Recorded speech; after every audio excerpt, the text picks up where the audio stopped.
Welcome to another episode of Over This Should podcast, where we work to ditch the shoulds and expectations that we've placed on our lives so we can embrace a life that we love. Today, we welcome the compassionate founder of Carry You With Me, Alanna Knobben. Alanna's a speaker, a grief educator, mentor, and author who has dedicated her life to supporting those navigating the complexities of loss. Her work is a guiding light for many, offering support, connection, and inspiration to those learning to live with both joy and the pain of grief. In this episode, we're going to dive into Alanna's journey of creating Carry You With Me, her unique approach to grief education, and the transformative power of community and connection. Whether you're experiencing loss, supporting someone who is, or simply seeking inspiration, this conversation promises to be deeply moving and enlightening. So find a quiet place, maybe grab your favorite drink, and join us as we explore the themes of love, loss, and healing with the incredible Miss Alanna. Welcome to the show. Thank you for having me. Is there anything else you want to add to your introduction or your bio?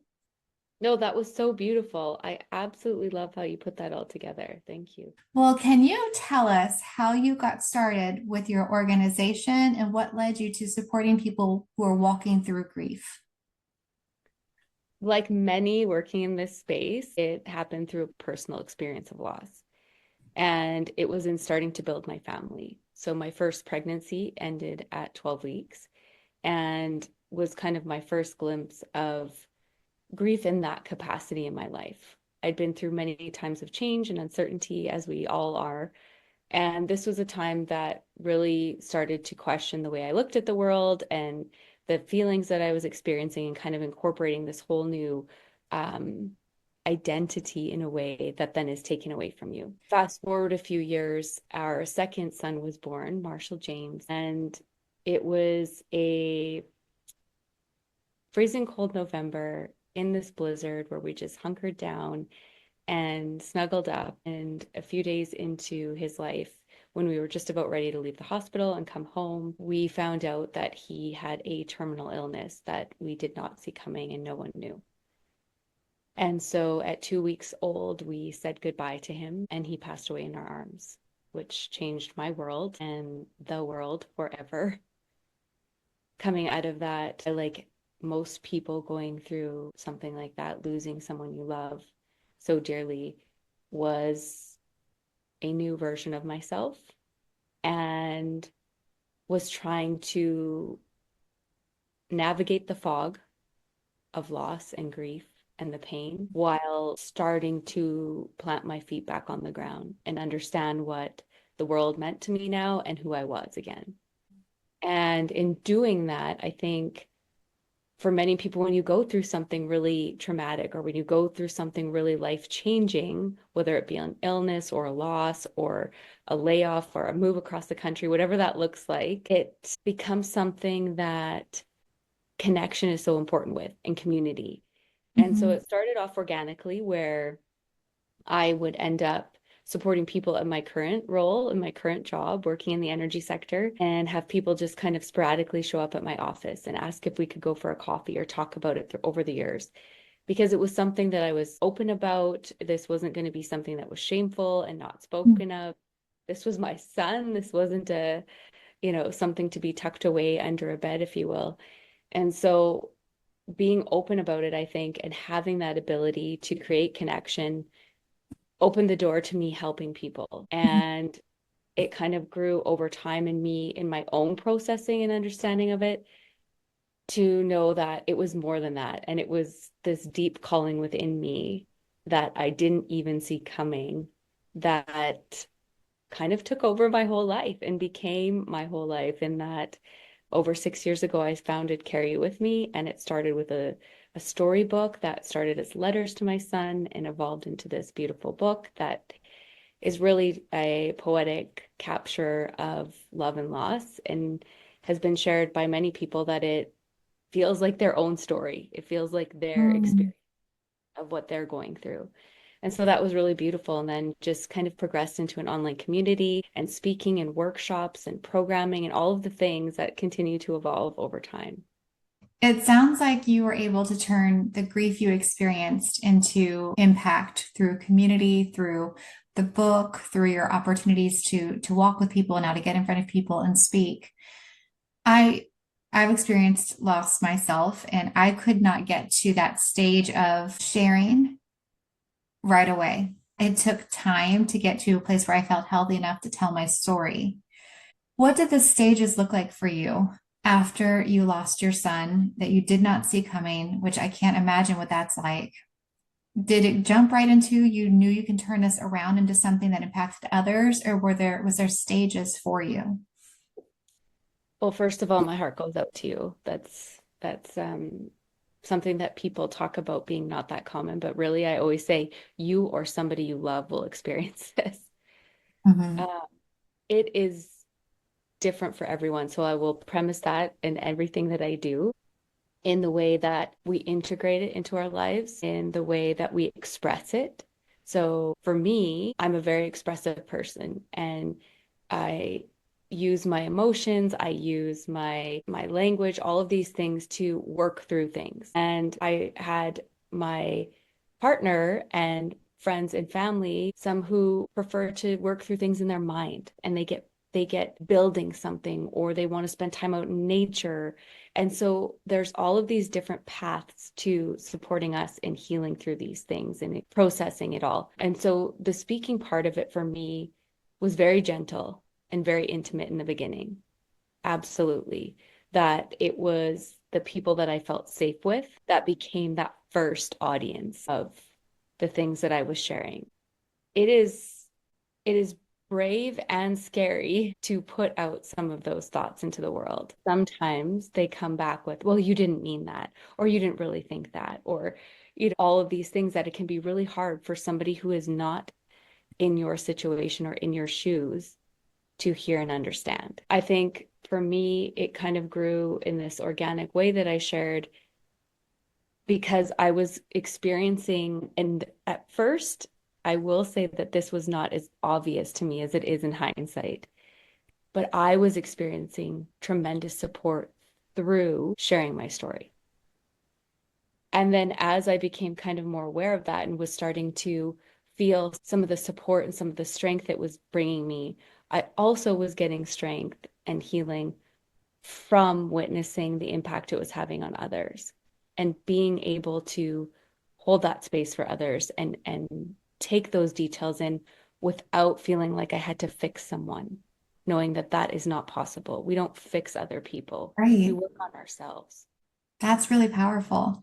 So when I had my first child and he was healthy, and I always knew from when I can remember that I wanted to be a mom, and my son came and I wanted my kids to be 2 years apart. So I got pregnant again, and it was a little bit sooner than what would have been 2 years. And of course, I told everybody because I was so excited to add to the family. And you know, there's a heartbeat. I already feel like I'm connecting. I had the best pregnancies. Like I had an easy breezy, wonderful time. And I can't remember anymore exactly what week it was that I started to miscarry and ended up having a miscarriage.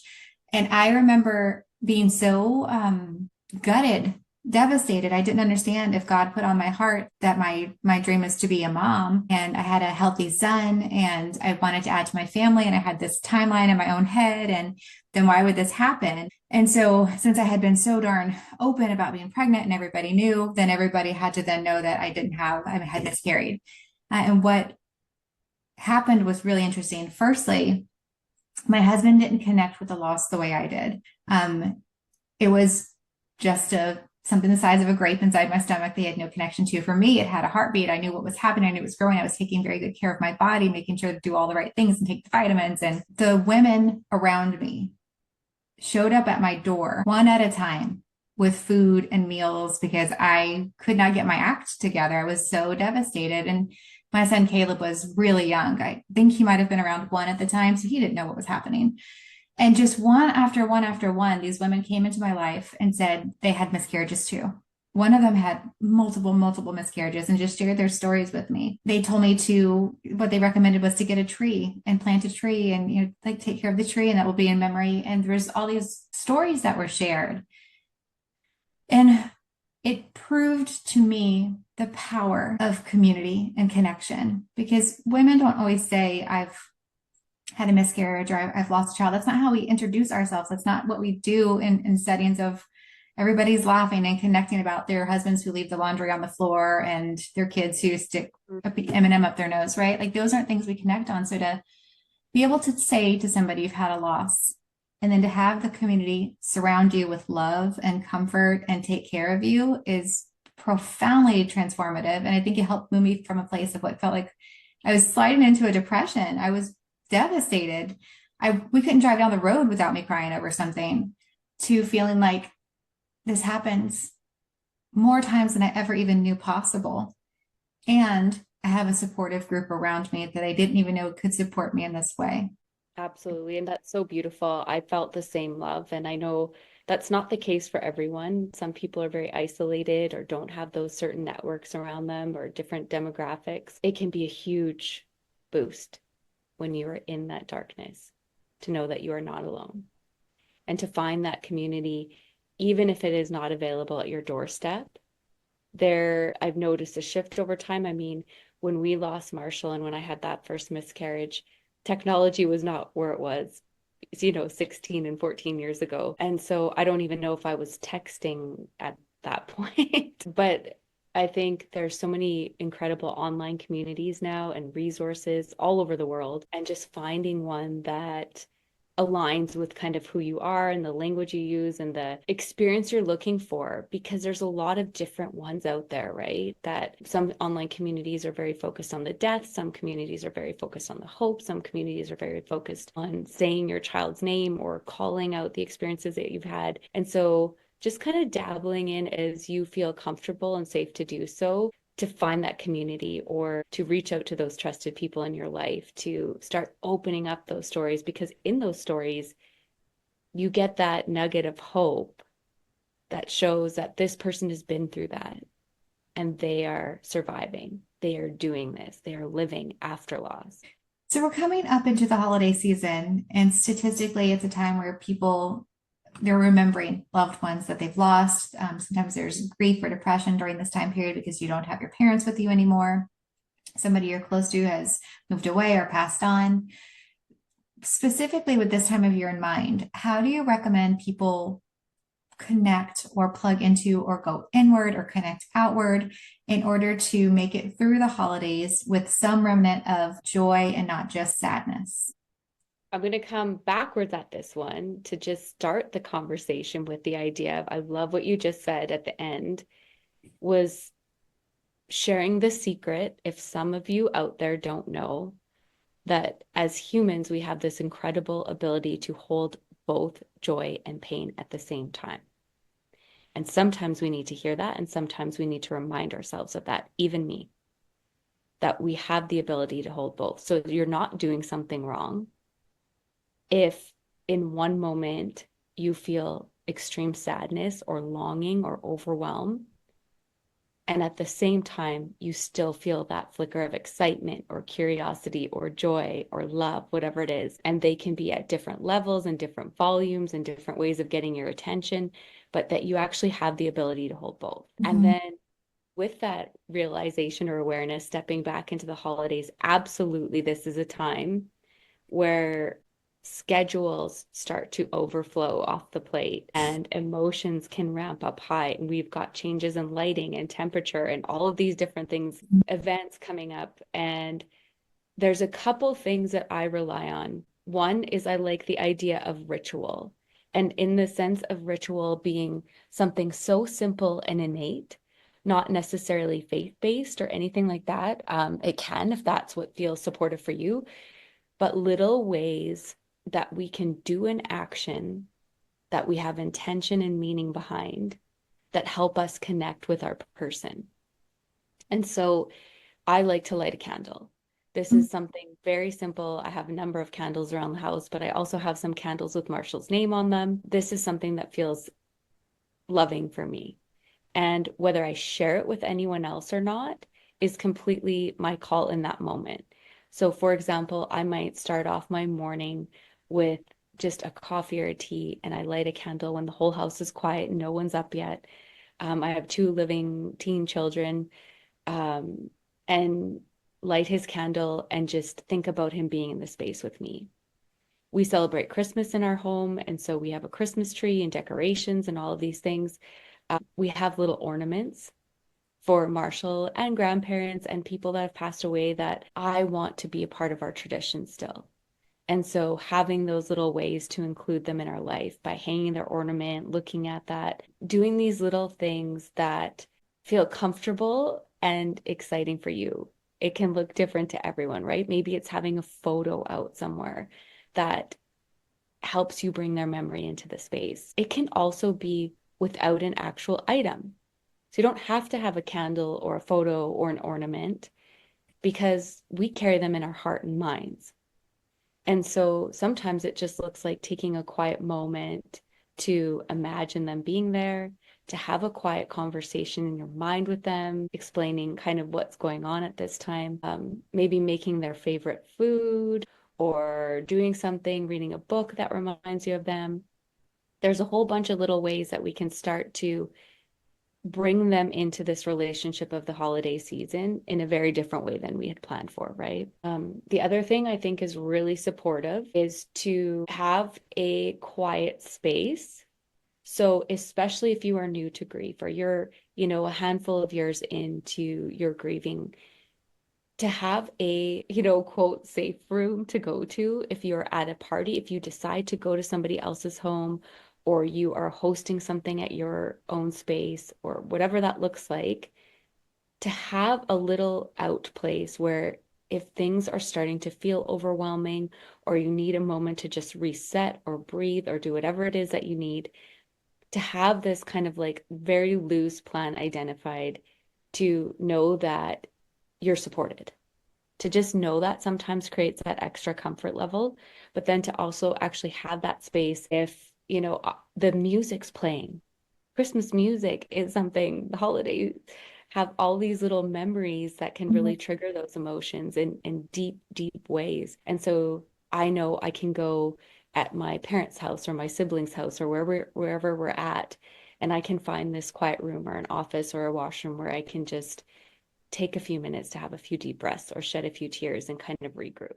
I love the idea of rituals. My grandpa, who is one of the most important people in my life, he ended up getting custody of me and took very good care of me and is the reason I have good memories as a child. I lost him a couple of years ago and I have a shelf in my house. They gave me his burial flag. So it's got his flag on it. One of the awards he had, he was like 50 years of being a football coach. And so it's got his picture on it and it's an award.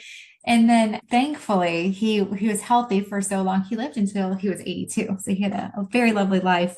So there was a picture of me and him when I was an infant and he's like holding me and I've got his football cap on. Well, when my son was born, around the same age, he held Caleb and put the baseball cap on Caleb's head. And so those two pictures are next to each other. And this is a whole shelf for him. And last year I decided I really miss him during the holidays. And so, oh no, I don't want to cry. And so, like I did, he's Italian. So I decided I was going to find his meatball recipe and we made meatballs from scratch and we just did this big Italian feast for Christmas. And it was, my mom was like, oh my gosh, if my dad was here, if grandpa was here, he wouldn't believe that you could cook like this. And I don't think it was anything good by any means. I'm not a good cook, but it was just the thought of us doing all this in his honor and feeling like we were still recognizing his role in our family. And like carrying on stories about him that my children get to hear and learn, and that gives him a little bit more life with us by doing that. So I think those things are really important as well. And then I obviously cry all the time. All my emotions come out as tears. So, yes, having a place that you can be in solitude to process those emotions is really important. And I will tell you, I have been known to duck into a closet if I need to process on my own so that not everybody's a participant in my waterworks, but having a game plan of where to go and also telling yourself that that's okay and that feeling of grief or sadness can creep up on you at any time, even when you think you're all healed or even when you're in the middle of joy. You cannot experience the beauty of joy without having also experienced sadness because they're two sides of the same coin. So you have to let yourself feel all of the emotions and have a safe space to do it. Yeah. I know that you're not doing it wrong. It doesn't have to negate any of the beauty that you're experiencing either. Because sometimes I know I can tiptoe into that space of being frustrated then. And it's, I think it's David Kessler that refers to it as grief stacking, where we have that initial Yes. emotion and maybe we're feeling sad about something or longing or whatever it is, angry that our person isn't there. And then immediately in these split seconds, our brain is going to, well, now I'm annoyed that I feel this. Well, and then I feel shame because I'm feeling this, and I shouldn't be doing this, and I should be doing that. And all of a sudden we've stacked a dozen emotions on top of that first one we felt, instead of just honoring the first one we felt and then moving forward into the next one that comes. So it's really interesting. I love that you shared that about your grandfather, and that's so moving to me too. I feel the tears welling up. I had a very close relationship with my grandparents. All four of them have passed. And the holidays is a time where I miss them intensely because my holidays were always revolved around them growing up. And they really made it special, the holidays, and did all their traditions and the foods and the decorations and the love.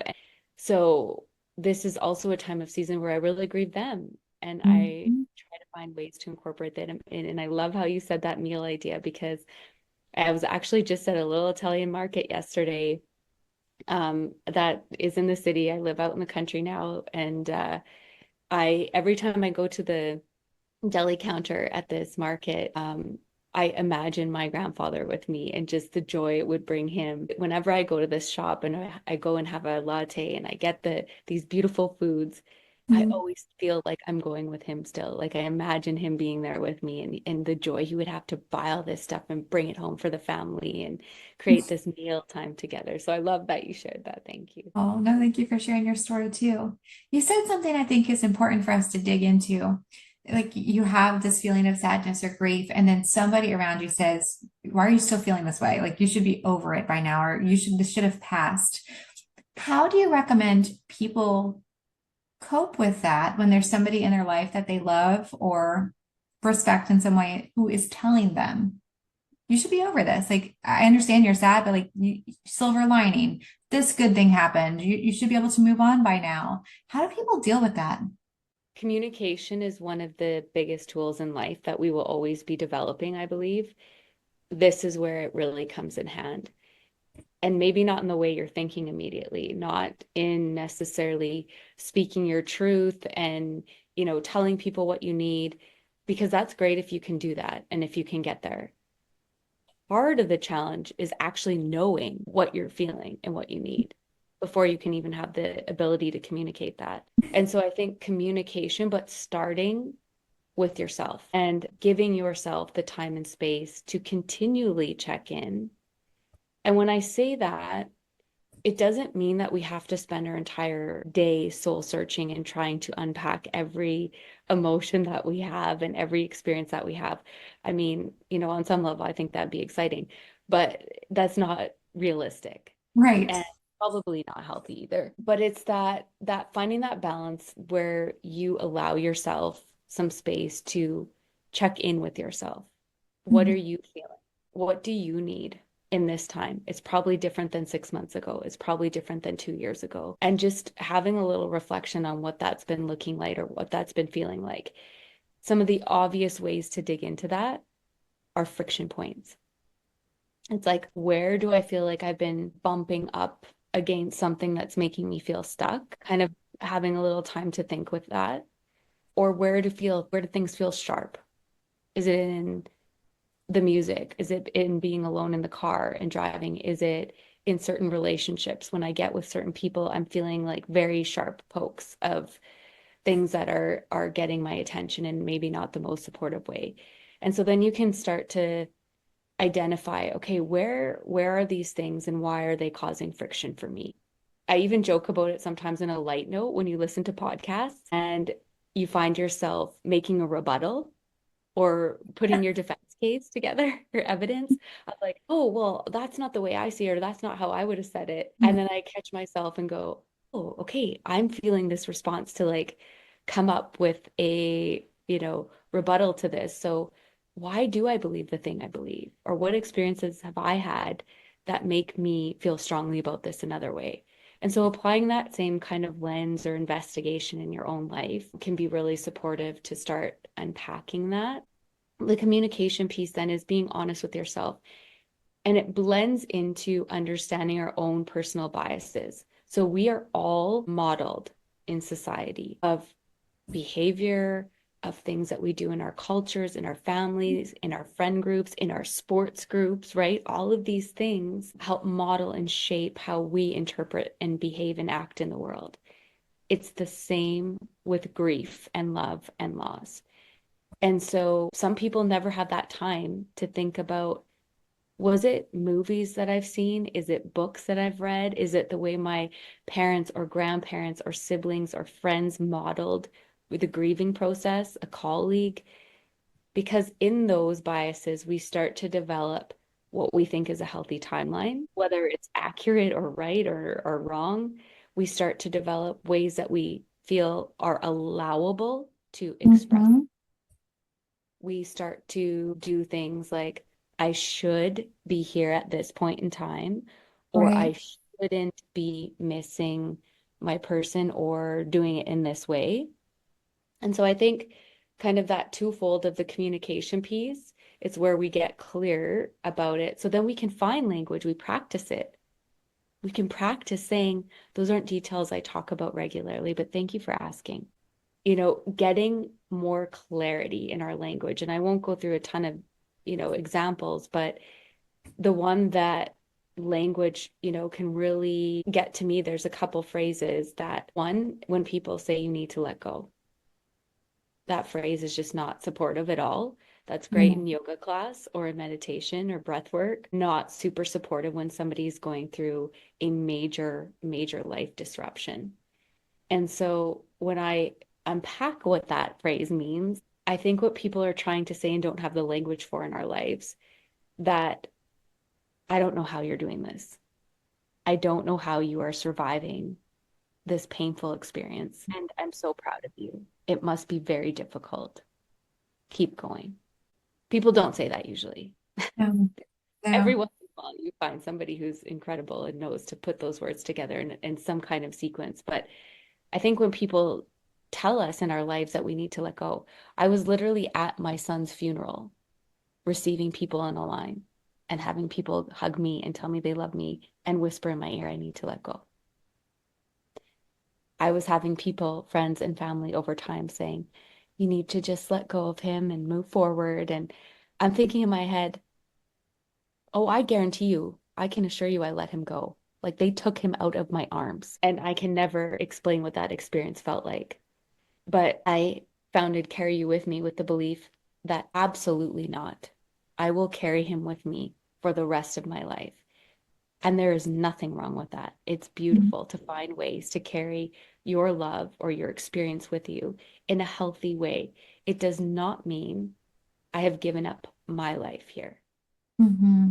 And I can have good days and I can have bad days and I can have all of the mix in between, but that there is no need for me to let go, or I can't understand a reason why I would ever let the love of my son go, the memories of my son go, or the experience that I went through. You just said so many profound things. One of the places I want to start is the communication piece. You said it in a way I haven't ever thought of. When I think back to having the miscarriage and my husband not understanding at all why I couldn't let it go. Like, there was no baby. That was how he felt. Like there was no baby. You didn't have a baby and then lose it, in which case he could have recognized that was, that would have been equally devastating to him. And I hadn't let myself stop to check in. So for the communication piece, I couldn't communicate with him in a way that was other than I'm sad. I feel sad about this. Like I feel like I've lost a child. I didn't know how to communicate to him, but I also had never stopped to get clarity with myself on how I felt about it and what words I needed to use to express myself. I didn't let myself have that chance. And I wonder if so many of us who've had loss of a child or the miscarriage or a loss of a parent, when it's the first time, and hopefully the only time you have something like that happen, you might not have words yet. When the time comes where my parents pass, it will be the first time I've lost a mom, and I might not know how to communicate that. So you have to give yourself the chance to say, this is a first, or this is another time in my life where I've lost somebody. Every time is going to be different. I have my own timeline, but the point of checking in with yourself and creating self awareness around how you feel and what you need to express and what your triggers are and what feels sharp, I think is really important. I'm really appreciative that you said that. And then I think about going back to my grandpa. What a Wonderful World was a song that they played in correlation with him. He was a high school teacher forever. So he was on stage and he performed that song. Like it was just silly, silly stuff. And it was a song that always reminds me of him. So every time that song comes on, I get triggered. And my first thought is that sharp? But if I were to ask myself more questions around why is it triggering, it isn't a sharp, jagged edge that hurts. It is a beautiful memory. So again, that's an opportunity to let yourself feel the feelings, especially if the experience of that trigger was something beautiful, then there is joy in that. Does that make sense? Absolutely. And it's also giving yourself permission to feel it or not feel it, right? So say you're in a department store and it's packed and you're trying to like get through and get out and the song comes on. Maybe that's a time where you set a boundary for yourself and you're like, okay, I'm gonna just keep walking and not go to the full level of this, right? Maybe when you hear it the next time or you play it intentionally, that's when you really allow that experience to happen Mhm. and be with it and have those memories come up. And the goal isn't to always feel joy and happy, right? We know that Mhm. inherently, although we still try to often land in those places. I know I do, but sometimes it is that longing or that sadness or that missing someone. And Seems to me being able to talk to people who can listen and respond from a place of empathy and be the person who says, I know this is really hard. You're doing hard things. I'm proud of you. I love you. Like, how do you create the community so somebody feels safe sharing and opening up? I think one way is just being honest and open about sharing my own story and the details that I choose too, right? That I'll never be able to express everything that I've experienced or that I feel, and nor should I, but I do have the desire to share openly and not make things something that they aren't or weren't, or make it appear as if this is the only way. And I think in sharing openly and honestly, that's where trust starts to build. And Mhm. that's where you can find safety often is when you build that trust and knowing that there is room for all stories and all experiences. I think curiosity is a big part of it as well. I'm a very curious person about everything in life. So, it's not for our conversation today, but as soon as you said your grandpa was a football coach, I was like, my son plays football and like I want to know all about what he did. And so I'm just innately curious about everything that people do and what their interests are and how they came to it and all of these things. And it applies in community building as well, that you're curious about your own experience in life. So you're kind of bouncing it off those edges of other people's stories and experiences.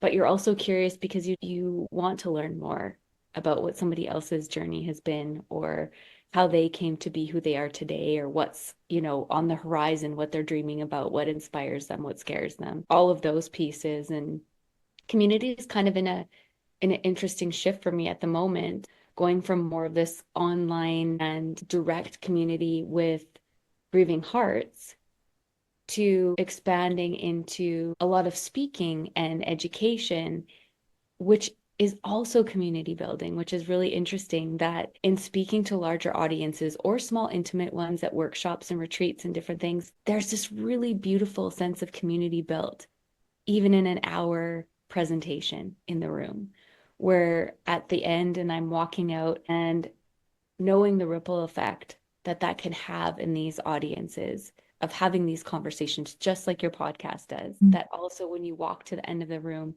and I have people lined up to come up for a hug or to, I spoke at an event last week, and one of the gentlemen in the room after came up and said to me, he had lost his first wife when he was 25 years old.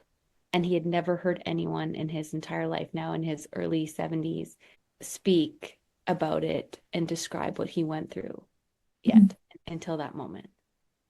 And so we both shed, a few tears together, but there's really this incredible power in one-on-one, in group community, whether that be online or in social media or in live in person, but also in these opportunities to have these big conversations where we can share these stories and plant those seeds for others in the room. What resources would you point people to who are listening to this podcast if they feel like they want to get in community or have some kind of support system?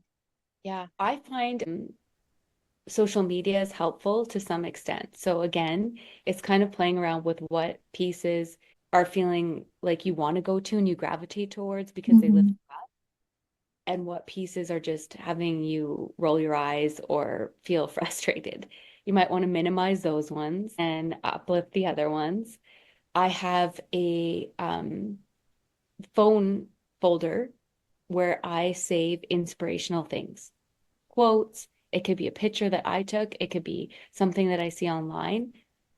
Little tools like that to feel supportive, that you have a quick go-to when you're feeling low or you're feeling ready to be re-energized or reignited, to look at this material. I find some people, Megan Devine is a psychotherapist and psychologist, speaker, author, all of the things. She's got some incredible work out there and resources, books, very short sound bites of information that you can find that I think are very progressive and open and holistic to kind of touch on all different areas of grief and loss and how we can support ourselves. Looking into your area to find out, are there places if you need something more tangible? So you want to participate in a retreat or a gathering, a memorial celebration, starting to use the internet and conversation in your community to find out, is there something locally or accessible to you that you can participate in a local candle lighting or a retreat, have some time to dig into these topics with professional facilitators and people who can help guide you through creative ways to kind of explore it more. Thank you. That's really helpful. I want to look at grief through a different lens too. We're coming up into a time in the corporate world where January, there is a lot of hiring. There at the end of the year, there's a lot of terminations, movements that happen. And January tends to be a time of year where a lot of people are applying for jobs. When you talk about grief outside of just the loss of somebody, which to me is the ultimate grief, but grief also shows up in the loss of a relationship, in the loss of a job, in the movement of a job. What do you recommend for people who don't recognize that there's grief involved in that because that's not an emotion they correlate with job loss or relationship loss? How do you recommend they get in tune and connect inwardly? And then what steps would somebody like that take in order to move or process that grief? The first thing that comes to mind is always stillness, which Okay. is not easy and completely available. Hmm. And that's why I start with that, because whether we honor it or not, that is where you get to have conversations with yourself. Because if we are always busy and we are always moving and doing, and I am a lifelong student of that school, trying to create more stillness, trying to create more pause. But that inner voice is pretty quiet. It can be a whisper sometimes. And so if we can't create a little bit of stillness, and it doesn't need to be, we're not going to a silent retreat for 5 days where we can't talk to anyone and we live in the dark. If you can do that, that's incredible. And I'm curious about it. But in any type of grief, whether we are going through a major transition with work or the end of a relationship, whatever that looks like, it's when you can get still is where you can start to feel and start to have some conversations with yourself. Now, a couple of reasons I think people don't do that. One is because the busy factor. We Mhm. tend to be a producing society, and worth is often tied to our productivity and the things we can get done in a day. And even if you don't unpack it to the deepest level of worth, it's also just practical sometimes because we have a pile of things that need to get done for the next day, that if we don't address today, then maybe we will be further behind tomorrow. I don't know. These are the logic that run through my mind. But the truth is, when we get a little bit of rest, so stillness could look like rest for some people. Maybe it's just having a nap and you don't ever nap, or just taking a moment to put your feet up, taking 30 minutes to put your feet up on the couch and just breathe. It doesn't have to look like anything specifically. It can be resting in nature. You could go sit out in a bench in a park or in your yard, or go for a walk and have that time of quiet and silence, not putting in your earbuds, not Mm. phoning a friend, not listening to a podcast, but to just be silent. And the other part from busyness is, I think, sometimes fear that we don't know if we get quiet, how deep it's going to go. Mm. And I know because I've been there and I've had that fear. And what I can share is that when you start to build trust with yourself and you start to think about that way that we talked about in the beginning of holding both those dualities of grief and love, of joy and pain, we all have that ability to do that. And so the more you practice it and you allow yourself that really scary time to just maybe to just sit and have a warm drink and be silent for 10 minutes, 20 minutes, half an hour, or go for that walk and not engage in those other things that we talked about. Mhm. When you allow yourself to do that and you start to see what it feels like, now you're building a new neural pathway. Now you're building a new belief, and now you're building a new experience that shows you, and you can build trust that, hey, I can do this. I can converse with myself and give myself space and come back out of it. Even if I Mhm. felt some really heavy emotions. Maybe one time you sit down and you cry for an hour and you just feel like laying down in the fetal position on your bed and just holding yourself.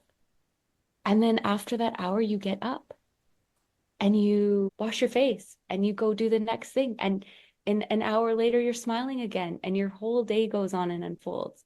And Mhm. you realize I can have space for both of those things. So I think that's one thing what I would share is, as maybe condescending as it sounds when you're in the thick of it, it's like, oh great, yeah, thanks for the tip. But creating a little bit of stillness, because when we just stay busy and we just stay moving, it's really hard to get that clarity, and it's really hard to have that conversation with that quiet voice inside of us that might be the best compass on our next step.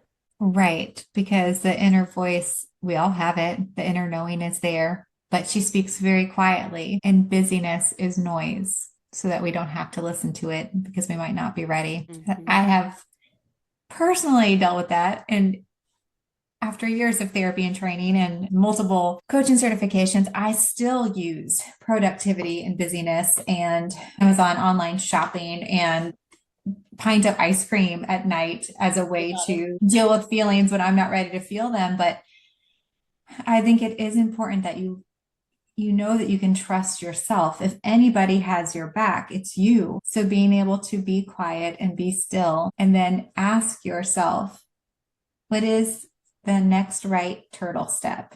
Like it doesn't have to be big, monumental, impactful. It is the next right, slow and perfect step to move you to where you're trying to go towards. And it's Tell me. empowering, right? When you build that trust for yourself and you take that next little step, even if it doesn't feel like the right, in quotation, next step, um, you are empowering yourself. And so even if it just gives that little spark of strength or resilience when you take that next step because you've listened to yourself, you build momentum. Tell me, how do you build the bridge from grief to love? That's a long one. And I love the analogy. I do have an online grief support called The Bridge. The bridge, to me, I love the analogy of it. And I have had people ask me, are you literally building a bridge? Are you, getting a group together and constructing with wood and things? And I'm like, no, it's a metaphorical bridge, because I think metaphors are really helpful to help us understand our life. When I think of the bridge, it is building a strong foundation between grief and love, between those dualities that we talked about, so that you do not have to be one or the other. that you can walk freely back and forth between both, that you build that muscle memory and that skill set to know that you can always walk between both so that you're not afraid to feel either one or to hold either one or to explore either one. And so when I think of building the bridge to create that solid ground to take steps from, because when we take steps from really rocky ground or ground that isn't stable, one, they're really fearful steps to take, and two, they don't always land the way we want. And so building back your foundation after the world has been shattered, when you go through something life-changing as loss or a major disruption in your life, and building that strong foundation incorporates a number of different elements, many, many, many more than we have time to talk about today. But some of the ones that we did touch on today that are key pieces in building that bridge were communication, and starting with the communication with yourself, like we talked about, and then practicing ways to communicate with others. So it gets easier and you can find the words you want to use in the language you're comfortable with. Legacy is another piece, figuring out how do you incorporate your person's legacy into your life, and how do you build the legacy for yourself? What do you want to be known for? What do you want to leave this world with? And getting excited about that helps us build that foundation. We talked about that duality idea of getting clear that you can hold both and exploring where the edges of that show up for you. And another one is ritual, incorporating ways to carry those experiences with you and to incorporate them into your life and let them be part of your fuel source that makes you unique. Really powerful. I didn't even realize we were coming up on time. This conversation has been so wonderful. If you don't mind, where can people connect with you and how can they work with you? The best place to find me probably is at carryyouwithme.com. And I'm also quite active on Instagram. My handle is at mention or at carryyou.withme. And there's a number of ways, everything from working one-on-one in I call it a mentorship experience, because I'm always learning as well as I'm working with clients, and talking about your person, your story, your experience of grief, or anything that you're navigating in there, and taking it the direction that you would like to explore more and support you on this path. Also, working with people in the storybook is a beautiful way to connect for those who have been through the loss of a child or pregnancy, to have that tangible memento and have a tool. It becomes a communication tool for a lot of families to talk about what they've been through, or with young children to remember and incorporate their brother or sister or child into their life. And then the speaking and offering opportunities to create workshops, both in person and online, and education sessions where we can continue conversations like this and Mhm. building skill sets, not only for grieving hearts, but for also all of the people in the world, incredible professionals out there supporting people like me and you, and also the people in our community that are loving on us and wanting to understand how to navigate change and love and loss at a different level. Thank you. The last question I ask every guest is, what's your favorite quote these days? I have so many. I write different ones down on my board every day and in my book, but the simplicity of courage precedes confidence.